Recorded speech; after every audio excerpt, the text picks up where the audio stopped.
look like Miley Cyrus with that hair. Not a bad thing. Be Miley. Well, you are Miley Cyrus today. Okay. What's going on? I feel like I don't even know you. My hair's always short. Well, unless I put extensions in. So what's been going on? I saw you went to Mexico. Where in Mexico did you go? I went to Cabo.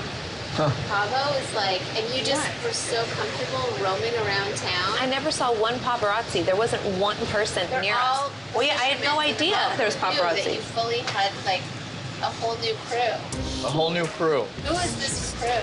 Like, I don't get it. Just for fun.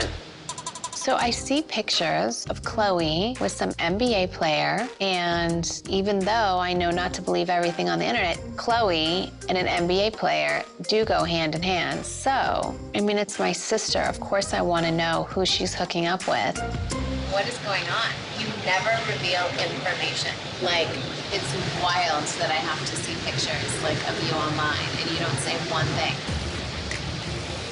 Is this like Malika? Like, why was there. Khadijah there? Like, We're where was on a Bobby? vacation.